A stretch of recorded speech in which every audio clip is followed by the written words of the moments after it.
I started it over. Hi, everybody. I clicked play twice. I am feeling nostalgic.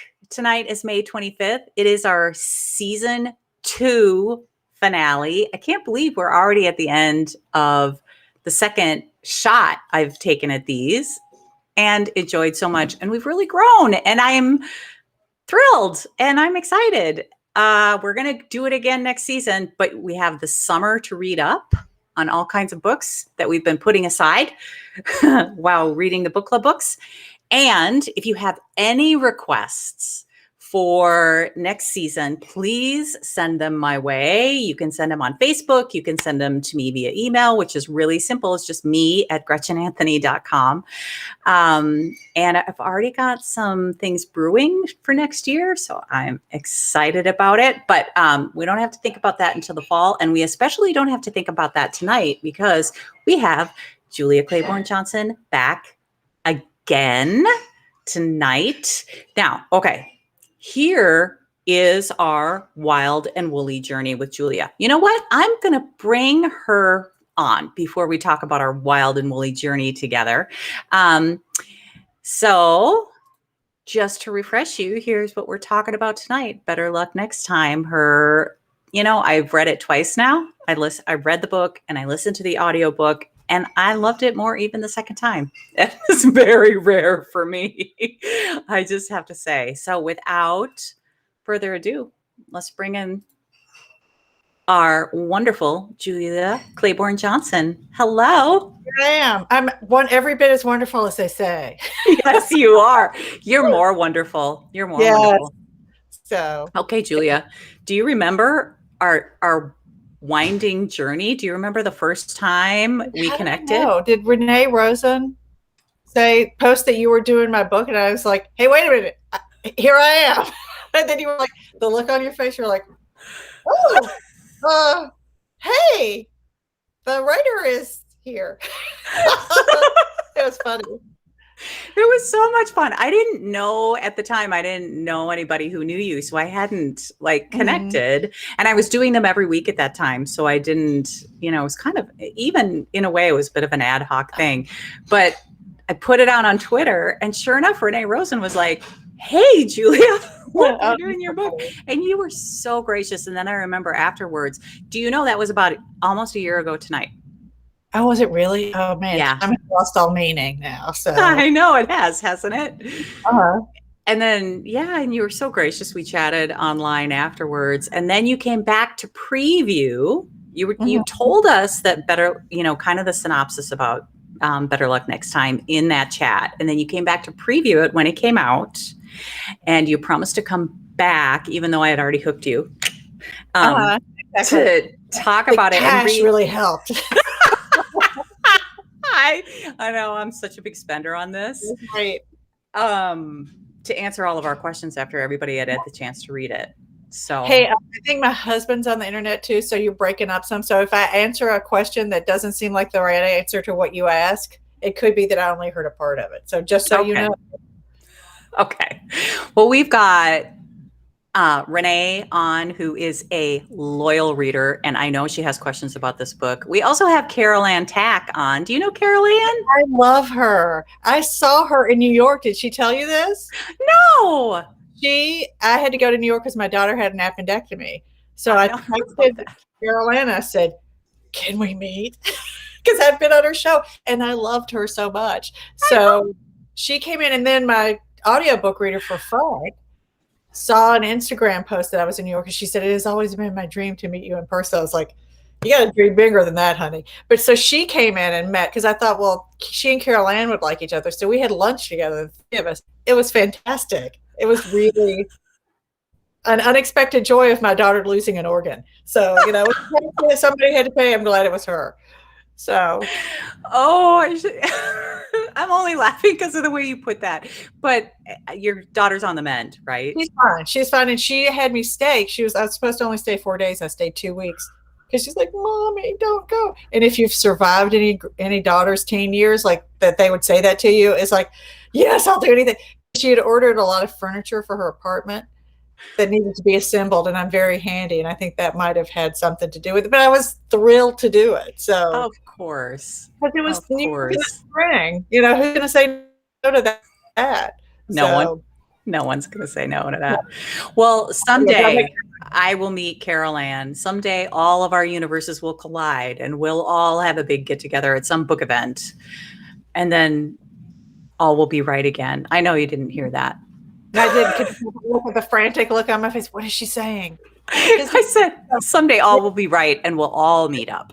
Nice, because your lips don't move either, so I can't even like when it goes to it just goes. Yeah, I'll do that. yeah. I'll do that. Okay, so Carol Ann says she's buying. Okay, so yeah, I went out to lunch with her. She bought me lunch. I was like, all right, I gotta invite people to come have lunch with me and expect them to pay more often. So oh, well, Julia, you are such a delight. And I could not picture a better book for the finale. This is fantastic. So I know people are going to, everybody just start throwing your questions in. I know we threw a curveball in with the time change, but we had to with a bit of a scheduling conflict. And we are thrilled that you're here and thrilled that it worked out. I'm going to just start out. And for anybody who's on who hasn't read the book, or anybody who watches this in replay who hasn't read the book but is intrigued by everything about it, why don't you give us just a quick synopsis of the story? Okay. As a preface, I will say that in real life, my father had this job. He worked as a fake cowboy on a divorce ranch outside of Reno during the Depression. This was a real thing. Like I see reviews of it where they're like, is this a real thing? I was like, well, if you'd read the acknowledgments, you would see that it is a real thing because I talk about it in the acknowledgments. But, and, you know, he had a couple of funny stories about it, but he didn't really talk about it that much. But he also had a fantastically wealthy, he grew up on a dairy farm in a tiny town in West Tennessee. And he had a first wife, not my mother, who was fantastically wealthy. And he was her second husband of 6. So I have to think he met her at the divorce ranch, because where else was he going to meet her? And they were married not for very long, and then she kicked him to the curb. And I think that's why he didn't talk about it a lot. But you know how when your parents tell you stories and you think, oh, Jesus, here we go with this one again. Oh, my God. We're eyes rolling back in your head. And by the time I thought it was interesting and realized that everybody's father had not had this job, it was too late. So I couldn't ask questions. But I thought it would be a really interesting book. So that's the setup. It's like on a divorce ranch outside of Reno. Movie stars and rich people, all kinds of people would go to Reno to get a quickie divorce, because you'd live in state for 6 weeks and then you were a resident of Nevada and they could set you free. And so some enterprising soul who had a dude ranch was like, oh, we can use the dude ranches, we can repurpose them for the ladies and it'll be fun. They paid through the nose for it, I'm sure. But if you've ever seen that movie, The Women, it's a black and white movie, and it's the only person I can think of her name of is not Rosalind Russell. Norma Scherer's in it because she's the wife. Anyway, there's a scene at a divorce ranch because a woman who wrote the play that they based it on had gone to a divorce ranch and gotten a divorce this way. So, but that story was told from the female point of view, and I thought, well, it'll be kind of fun and interesting to have it be from the guy's point of view. So that's sort of what it is. It's like basically, I realized I was writing True Grit meets Remains of the Day with a little gentlemen prefer blondes thrown in, because the cowboys are the chorus girls. They're there to be cute, there to dance with the ladies and talk to them and drive them around, and that's the setup. So of this story, it's such I was intrigued by this book from the very first time that you described it, and I continue to be intrigued. In fact, I was going to, for a brief moment, I considered inviting my mom on to be our third guest, because she actually spent her senior year and all 4 summers during college. Her parents moved from California when they retired to a ranch in Searchlight, Nevada. Which is close, right? Which is very close, but at the time was like the middle of nowhere. The middle of nowhere. Yeah. And she's got the stories, you know, like what she was bit by a rattlesnake. There were graves on their land from the original owners and stuff. And I thought it would be fun to have you chat, but then I thought about it and I thought, no, then it'll just become my mom because she's quite a chatter. But someday it would be fun to get you guys together. Yeah. Because this is go ahead. Last week, one of the ladies had gotten a Reno divorce. She was probably in her 80s. And she said, I got divorced. I went and threw my rings in the river. And then I got married again right away. And that happens in the book. Like it happens in the book. I said, I'm so excited to talk to you. Did I get it right? She's like, you got everything was perfect. And I was like, oh my God, it was thrilling. So, okay. I know we've chatted about this a little bit, but tell us how you went about researching this. Okay, what I did first of all is I read every book I could find that had any mention of the divorce industry, and like I trawled the internet and I read everything that was available. And then I read a lot of books about the 30s and I read books that had been written by people in the 30s and books about people who'd written books in the 30s, just everything to get myself in the head. And then I went to Reno to the Nevada Historical Society to do research, and they turned me on to this thing called newspapers.com. I don't know if you've ever been on it, but it is fantastic because you can like say Reno, I think it's called the Post Gazette. You could give a date and you could read the paper. So I read papers for the whole summer of that, you know, when my era was, so I could know what people were thinking about and talking about. And when I was at the Historical Society, everybody there was so excited and they're like just scattered to try to help me find some trace of my father, but I don't know exactly when he was there or where he worked. So, you know, we found nothing, but it was so fascinating. So I was glad I went because you could also see like how like the surface of the moon, some of those feels like, oh my God. Did you ever watch Ponderosa? What's that called? Is that is that what it's called? Yeah. You know, when they're Western. Yeah, when they're galloping across the Bonanza, that's what it's called. Oh, when they're galloping across this field in the opening credits, it's outside Reno, so that's what it looked like. So I have a lot of useless information about Reno, that being one piece, but it helps you sort of picture it. So that was really. So Bethany wants to know what surprised you the most in your research. For one thing, that people would marry so many times because they were like people who would like get divorced maybe once or twice, but there were people who were just like professional getting married. They just like they'd have a wife. There was a guy who was a mining millionaire, and I need to look his name up again because I can't remember. He got 11 times he got married, and they made a movie about him starring Gary Cooper, which must have not been very good because I'd never heard of it. But he'd marry somebody, be married to him for a week, divorce him. Married, I think his first wife he married when he was a teenager, and he stayed married to her for 2 years maybe, and just would shuffle through it because they just like they couldn't be satisfied. So the divorce was important for different reasons for different people. But I was just like, man, it's no fun to, because I've been divorced. It's no fun to get divorced. I can't imagine doing it 11 times. You kind of make reference, not necessarily to that guy, but you have a mention character who seems a little bit like that, I think.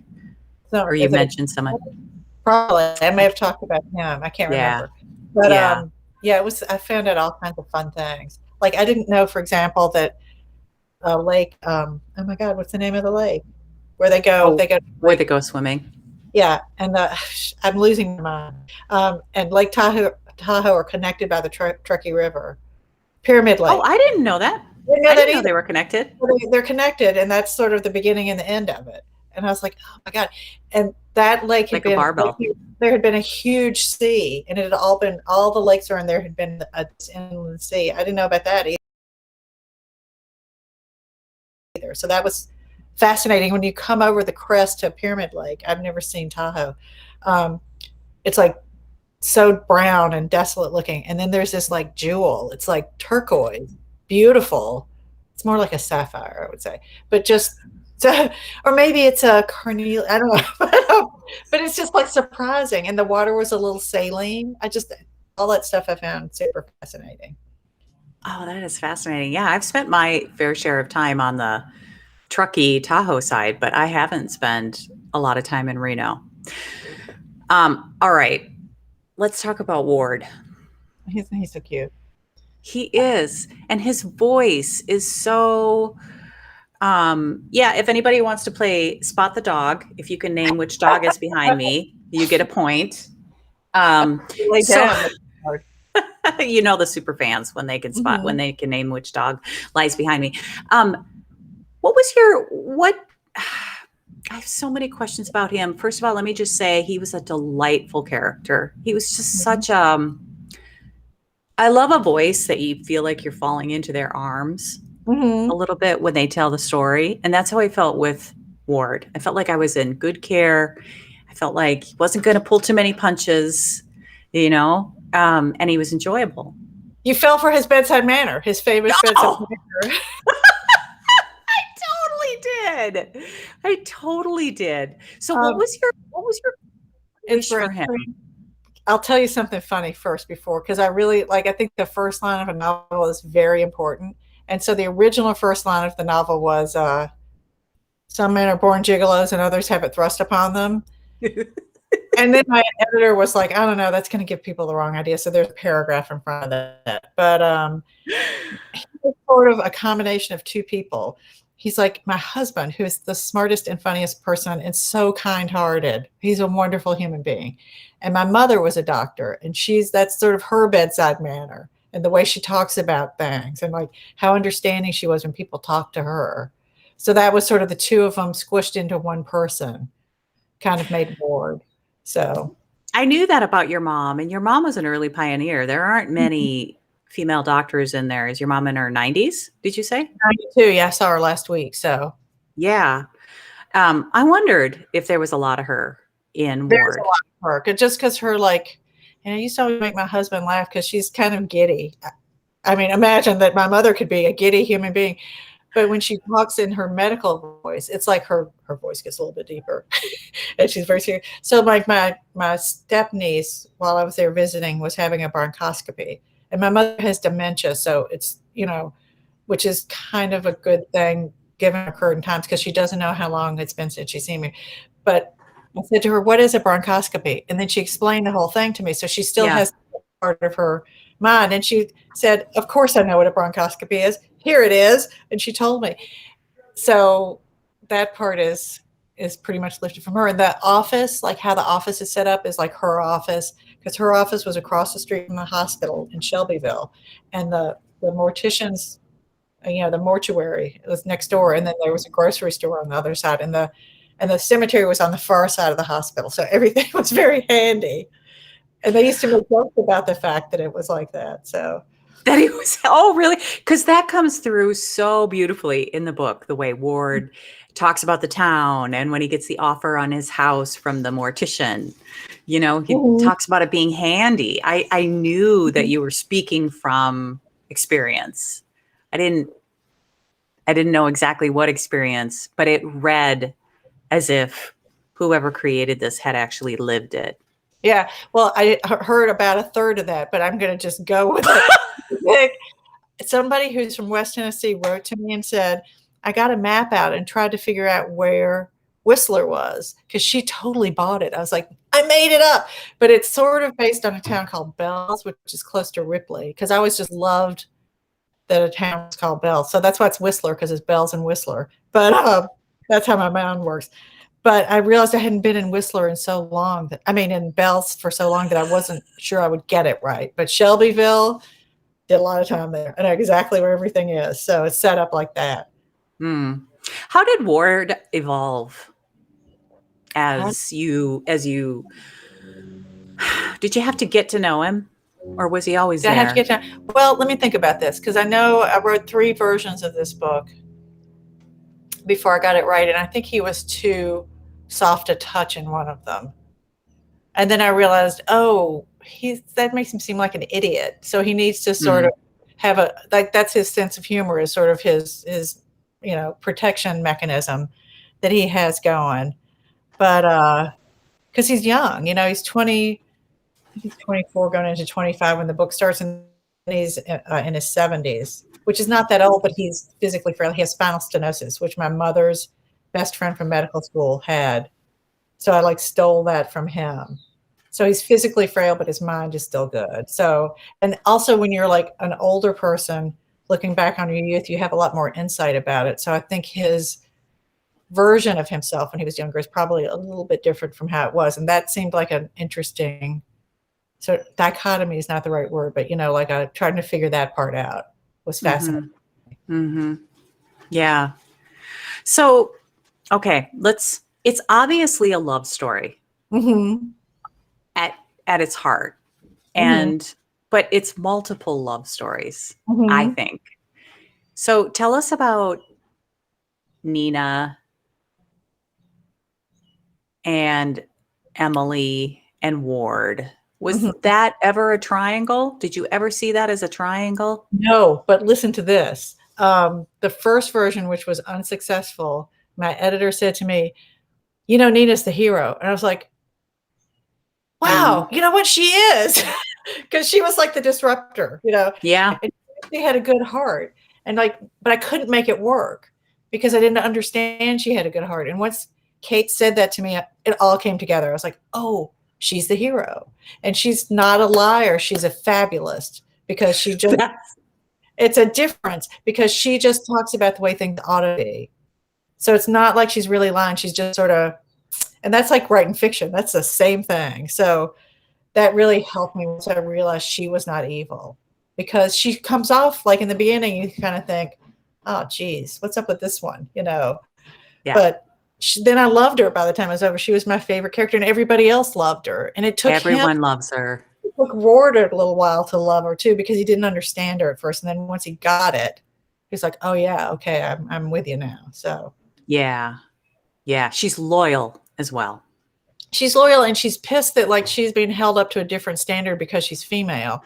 And that came from my mother too, because my mother, when I was a kid, used to say to me, all through my childhood, somebody told me that if I kissed my elbow, I would turn into a boy because there were things she wanted to do. And I always thought that was, once I was growing up, I was like, oh, that's so sad. But she did that stuff anyway. Like she went to medical school and there were 2 women there. And she's just like, I'm not going to let it get in my way. I'm just going to do what I want to do. And that was sort of like Nina's thing. She's like, why should I be held to a different standard? This is ridiculous. So I get very head up about this. No, she was really, Bethany is marveling at the word fabulist, which here, I'll put it up again, because it's a perfect word for her. She is a fabulist. She describes herself differently. She says, I don't lie. I can't remember how she put it, but like, I'm not a liar. I'm a something. Yeah. But it was so. When it matters, I tell the truth is what the thing that I remember from it. And that was a hard, since I can't remember it, I spent a long time trying to come up with it. So apparently one had to struggle to exactly. And after it came out, I was like, oh, she's a fabulist. So, and I didn't use fabulous thing because I love it, but that's what it is.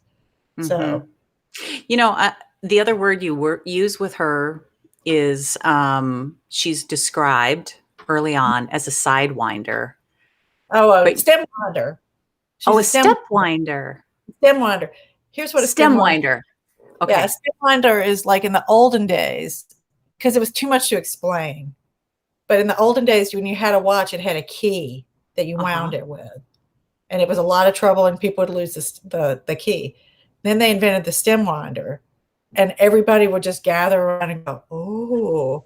So a stemwinder is like somebody who's just like everybody gathers around and goes, damn, So, but that's what a stemwinder is. And then just like a stemwinder to me seems like it would be sort of a fun thing to be. So yes, I would say that I was a stemwinder when I was little. So apparently I was.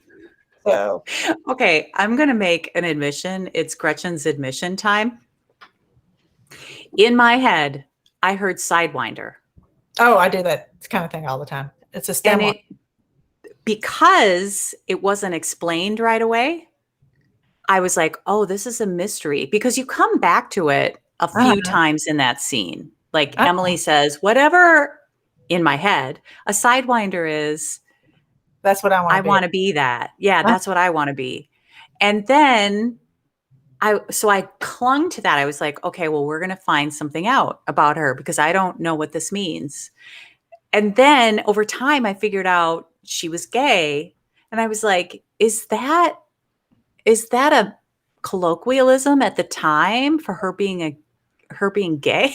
No, So in no, my head, no, no, no. and then you never come right out and say it, which I think is beautiful. But I was like, was that a choice? Well, no, it wasn't a choice because it was just me mishearing. But Oh, that's what it was. But and Kate, the editor, was like, "Are people going to get what this is?" I was like, "Well, I can explain it." And then I explained it, and she's like, "You don't need to explain that." People are going no, to.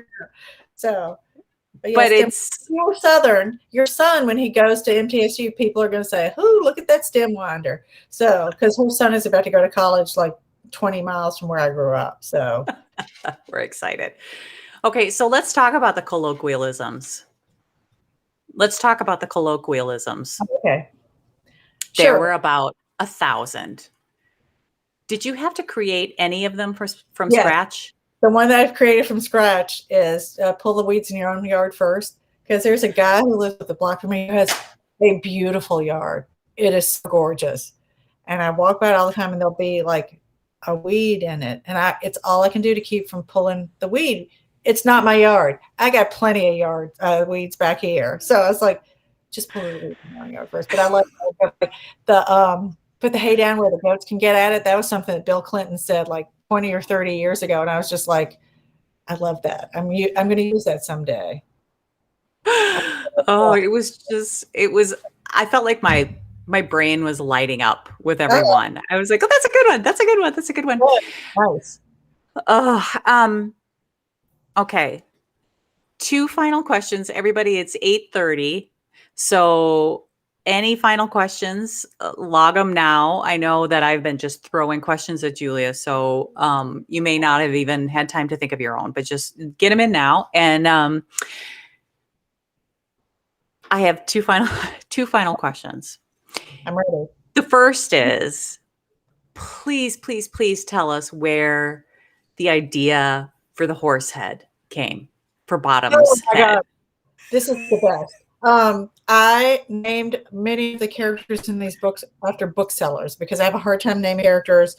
And I thought, I read it. One of the Fitzgerald would name people after, like Daisy Buchanan, whose name was Daisy Fay, was named after his high school English teacher. So it's like, oh, I'm going to do that. That's a great idea because I had read a book about him that said that. So there was a bookseller in Chicago at the bookseller. That's the name of the bookstore, named Portia. She works in New York now, but Portia was 25 years old at the time, and she borrowed her roommate's car to help me move my son into college. So I was like, I will love you for the rest of my life. So once I had this idea, I was like, oh my gosh, I'm going to name Portia gets the first one. And then I thought, oh, Portia, that's kind of a Shakespeare name. And then I remembered that my son had been Bottom in A Midsummer Night's Dream. And he had this super beautiful paper mache donkey's head that I thought about all the time. So I was like, oh, and there was a scene, which you know what I'm talking about, where Nina needs to have a mask on to obscure her face. And so I knew I needed a mask. I was like, oh, I'll use the Bottom's head. But then what was great about it, Gretchen, was then like the whole Midsummer Night's Dream thing became a motif that worked its way through the whole book. Yes. And if parents had not named her Portia, none of it would have been there. So I'm very grateful for Portia. So yeah, but where I mean, yeah, because the entire plot reads a little bit like a dream, like it takes place over 6 weeks. yeah, it's like a halcyon retreat from the real world. Yes. And my Yes. editor, you know what I loved about the donkey's head is it started out as a sight gag, and then it was a plot device, and then it was a metaphor. And I was like, yes, I did that on purpose. And I did not do it on purpose. It just happened, but I was so excited. And then Nina becomes obsessed with the fairy costume. I was like, oh, Nina is the fairy godmother because she flew in. She takes over that fairy godmother, that fairy costume and wears it almost for the whole thing. And it works as a metaphor. I had no idea going in. I thought, is this how it is? Because when you're in English and they talk about metaphors and books, I know. like, is this how it is for everybody? Like you just do it and then you're like, oh, that kind of worked. So, I think if you would have planned it though, it would have come across as cheesy. It would have been too deliberate, too on the nose. Yeah, but it worked out magnificently. Yes. so excited. So I actually wrote to Portia and said, please thank your parents for naming you Portia, because they were actors. So that's why they named her Portia. Oh, yeah. So anyway. Okay. So I'm not going to give away the ending, Uh-huh. even though, because it's too beautiful. The ending is too beautiful to give away. Sometimes I don't get very precious about spoilers on Mhm. this because so many people have read it by the time we meet. But I'm not going to give this one away. But I do want to know, when did that come to you? Oh, I always knew that was what was going to happen. Did you? And I can't explain it in a way that will not give it away. So, but there are things, choices that he makes in his life. Because you know how like life is a series of choices you make and you and doors close as you don't choose one Hmm. thing. And then you get Yep. to the end of your, because I'm old, and you get to the end of your life and you think, ah, I should have done this thing instead of that thing. And so he gets to that point and then something happens. So Hmm. anyway, but yeah, no, that was I was all like there were key things that happened, like the really sad thing that happened. I always knew that was going to happen because I grew up on a farm and like stuff like that happens. Yeah. Right. So anyway, but yeah, it was. I just love the fact that he think it was all over and then it wasn't. Hmm. So and he could get Yep. the thing he always wanted, and then because he really wants to get his family's house back, and he gets the house back, and he realizes it's just a house. Hmm. So I get very excited about these things. Well, they So have meaning. They have meaning. When did you determine the narrative style for him? Because there's no narrators. He's the narrator, but there's no interviewer's voice. He is basically yes, this repeating was their perhaps not a questions. smart choice to make because it's very difficult. But I had written I it can imagine. first. I wrote it in third person, and then my editor said, "Look, you're all jokes and voice. Your throwaway jokes and voice. Third person is not serving you." And so I threw it away and started over. And I thought I was writing it in first person, but when you deliver it to a you, it is Yeah. second person. I learned this the hard way. So then it was just like, because I just thought about like old people in like in retirement homes, like they just want somebody to come in and listen to their stories, you Hmm. know. And with my own children, they don't want to hear my stories. And I did the same thing to my father. I didn't want to hear his stories. And then like just the thought that somebody would come in and like be willing to sit and listen to me seemed super great. So that was why I chose that, little suspecting the difficulties that would lie with that. Because you have to sort of, it's like Bob Newhart when he would do those telephone things. Yeah. If you've ever heard of Bob Newhart Yes. routine from Yes. his early Oh, days. yeah. Yeah. Yeah. Definitely. Yeah, so you have to like, oh, it was really hard. The ending was particularly hard. So to get that right. Mm. Yeah. The pacing and So the don't ending don't is. write second person is what I'm telling. I Say, Yeah, I had to rewrite from first person to third person, and that was hard enough.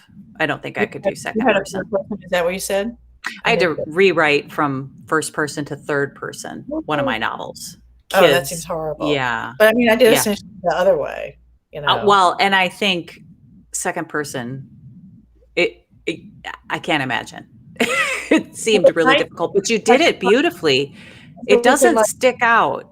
It doesn't any stick out like you imagine it would. associate. Like the story doesn't have to go forward in a linear way. It can like, oh well, let me tell you about this thing that happened, and that's the Yeah, way I talk. So I yeah. make it more easily than it might to others. Because I Well, mean, I have so many stories and said, but wait, let me tell you this part first. yeah, So yeah, yeah, yeah. I can't tell you the most interesting thing I found out now that the person asked it was that, do you know who Tom Lehrer is? He does those hilarious songs. They're joke songs. He Oh, invented okay. he invented the Jello shot in the 1940s because there's a joke about Jello in there. So I was researching Jello, and he was on a military base, and they couldn't have liquor, so they would make the Jello with alcohol in it so they could have it. So that is now my new answer of what is the most surprising thing I found out.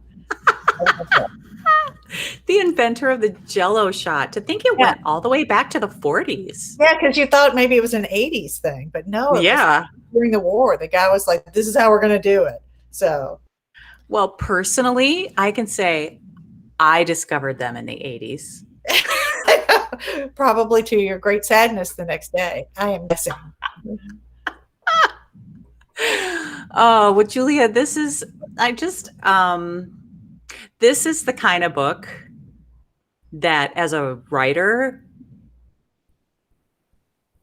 it makes me sad that I don't feel like I could ever write it. Like it's just one of those books. It's so the voice is so unique and the Uh-huh. setting is so you are just fantastic at setting. And it's funny at all the right points and it's poignant and it's deep and it's just beautiful. It's just beautiful. I'm writing you a check right now. Just hang on a second. It really is. Yeah, I'm glad you felt that way because like I love books that make you laugh and cry. So, like, oh, this book. Have you ever met Steve Rowley? It's Pub Day today. Oh, that's his new one. This is his new book, and it's a laugh and cry book, and it's my favorite kind of thing. So I'm very excited for him. I think He's your neighbor, isn't he? He isn't anymore. He moved to Palm Springs. He's very fancy now. But I think Caroline is going to have him on her show next week, maybe. When does that come out? It came out today. Today's his. Oh, it did. So this is a bound galley. So it's not even a bound galley. It's a bound manuscript, but they put a cover on it. So Guncle? Is that what it is? Guncle. It's basically Auntie Mame, but with an uncle. So that is so good. Favorite. Oh my God, because I read it last year in manuscript pages, and I was like, we need this now. Because you remember how a year ago how miserable everything it was? I don't know if you remember this. Oh, this book is really super funny and just so nice, and everything about it's good. And I was like, oh, Steve, I wish people could read it now. I am a diehard Mame fan. I am gonna go get Uncle. You gotta get it. You'll love it. Yes. There are lots of half cans. Prepare yourself. So Mamesy. And then I stepped on the ping pong ball.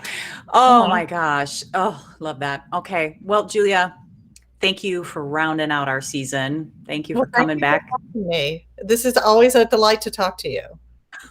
Well, I like to talk to people who are funny. So I don't know if this book I'm working on right now is very funny. So if we break up now, I'm not going to be friends with you anymore. It's comedy and tragedy very tightly linked. So maybe it's tragic. I'm heavy on the tragedy right now. Funny. I'm heavy on the tragedy right now. It's in my books. It's really, yes, it's okay. Actually, one final question. What's that? How do you draw the line between funny and silly? I find myself really, because they're different. They're different, and it's hard. It's hard. Think of it like, that Chanel thing about when you look at yourself in the mirror and you take off one thing. Like, I think often if you have too many jokes, it goes over into silly. Yeah. So that's really hard because you love your jokes. Jokes are really fun. And I had to throw away so many jokes that I really love. Yeah. So that's really, because they don't land if there are too many of them. I had a boyfriend once.